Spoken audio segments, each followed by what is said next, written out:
आपका स्वागत है द रणबीर शो क्लिप्स में। बस देखते रहो और सीखते रहो। बहुत रैंडम चीज कहनी है आपसे। करिए ना। आई होप कि एक दिन आप हॉरर मूवी बनाए। अरे यार, I'd love to but supernatural नहीं हो। नहीं, मतलब मैं पूछ रहा हूँ, but why not, why haven't you made it yet? I'm trying to think of how it should be in the way that it can be very enticing अगर उसमें ना कोई अच्छा कोई एंगल हो, यानी कि ये सिर्फ ये ना हो कि हमें लोगों को डराना है, उसमें कोई और भी बात हो। एक दो कहानियाँ मैंने कभी सोची भी थी, लोगों ने बताई हैं, बट अभी तक वो बात आगे बढ़ी नहीं है। एंड होपफुली यार एक दिन ज़रूर will make a good horror film. आपकी फेवरेट हॉरर फिल्म कौन सी है? हिंदी में तो मधुमती मुझे बहुत अच्छी लगती है, जिसमें देखो ये एंगल है, it's not only a horror film, you know, there is horror but there is also other things.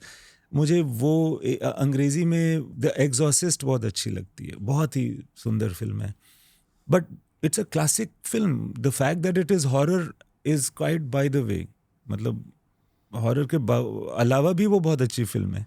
ऐसी कुछ फिल्म अगर दिमाग में आएगी तो बहुत मज़ा आएगा। अगर आप हॉरर फिल्म बनाओगे तो वो बहुत ज़्यादा डार्क होगी या it will be more in an ethereal zone, कि हाँ आपको अब पता नहीं? मुझे पता नहीं यार, मुझे पता नहीं। मगर एक बार एक ख्याल आ रहा था, एक ना मधुबाला जी का बंगलो हुआ करता था, उसको कहते थे किस्मत बंगलो, अब वो रिकंस्ट्रक्ट हो गया है। वहाँ पे ना शूटिंग रात को नहीं देते थे, या रात को लोग किया नहीं करते थे, क्योंकि ऐसा कुछ प्रचलित हो गया था कि यहाँ पे ना मधुबाला जी की आत्मा आती है, ऐसी कोई बात होती थी। ऐसा कुछ था नहीं शायद, बट लोग ऐसा मानते थे।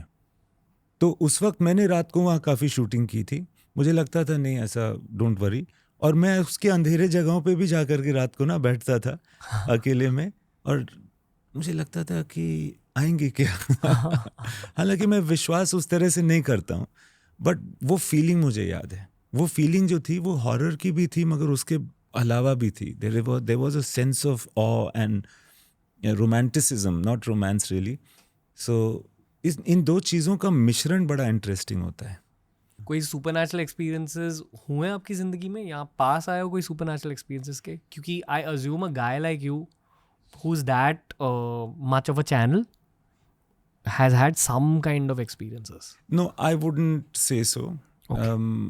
I would say that ऐसा बहुत बार हुआ है जब बदमाशियाँ की हैं मैंने, यानी कि कॉलेज में लोगों को ऐसी एक्टिंग करके दिखाई है जैसे कि मैं पोजेस्ड हूँ, और उस तरह की शरारतें की हैं ज़रूर, बट ऐसा मैं दावे के साथ नहीं कह सकता कि कुछ सुपरनैचुरल दरअसल हुआ है मेरे साथ। आप कॉलेज में कैसे थे?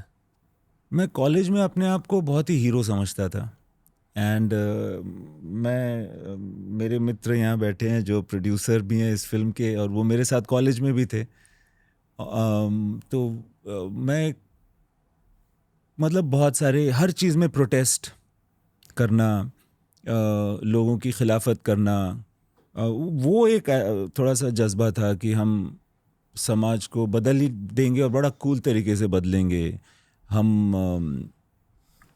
मैं नाटक बहुत किया करता था, स्ट्रीट थिएटर भी बहुत किया करता था, और मंडी हाउस में प्रोफेशनल टाइप के प्लेज, और कॉलेज के ड्रामेटिक सोसाइटी का प्रेसिडेंट भी था, तो काफ़ी बिजी रहा करता था। और थोड़ा सा एक ऐसी थी कि हम लोग समाज को बेटर करेंगे, और उस तरह से एक जज्बा रहता था। लाइफ में क्या करना था तब? देखिए, मैं बहुत ड्रिफ्ट करते करते यहाँ पर आया हूँ एक्चुअली। रैंडम चीज़ें हुई हैं? काफ़ी रैंडम चीज़ें हुई हैं, और रैंडम चीज़ें भी नहीं हुई हैं एक्चुअली, एक्सीडेंट्स हुए हैं, यानी कि चीज़ों पे मैं फेल कर गया हूँ, अनसक्सेसफुल रहा हूँ। अनसक्सेसफुल जो मैंने बहुत सारी चीज़ें चाही वो नहीं हो सकी, उसकी वजह से जो हुआ वो ज़्यादा प्रभावशाली रहा मेरी ज़िंदगी में। एंड उस तरह से ड्रिफ्ट करते करते मैं एक्चुअली फिल्म डायरेक्टर बन गया। पर आपने सही क्या किया? पता नहीं, मैं हमेशा इससे जुड़ा रहा, परफॉर्मिंग आर्ट से फॉर सम रीज़न जुड़ा रहा। मैंने नाटक किए, लिखा, ये सब काम मैं करता गया था, ये सही किया था। और बहुत सारे गलत डिसीशंस को मैंने पूरी तरह से निभाने की कोशिश ज़रूर की है। और हाँ, ऐसे था। और जब मौका मिला तो मैं एक्चुअली, जब मैंने काम करना शुरू किया तो मैं बहुत गहरा उतर गया था काम में। फिर वो काम के डेडलाइंस और काम के प्रेशर्स वगैरह से बहुत बियॉन्ड जा कर के काम कर रहा था, मुझे लगता है, क्योंकि मुझे उसी में रिलीफ मिल रहा था। कंटेंट में हम अक्सर मेंटर्स को ढूंढते हैं। Again we don't have any guides और रेफरेंस पॉइंट्स। मेरे मेंटर है जाकिर खान भाई, and he told me that 2 किस्म के आर्टिस्ट होते हैं। एक्चुअली आर्टिस्ट भी नहीं, प्रोफेशनल्स। 2 किस्म के प्रोफेशनल्स होते हैं। There are 100%ers and there are the ones who are not.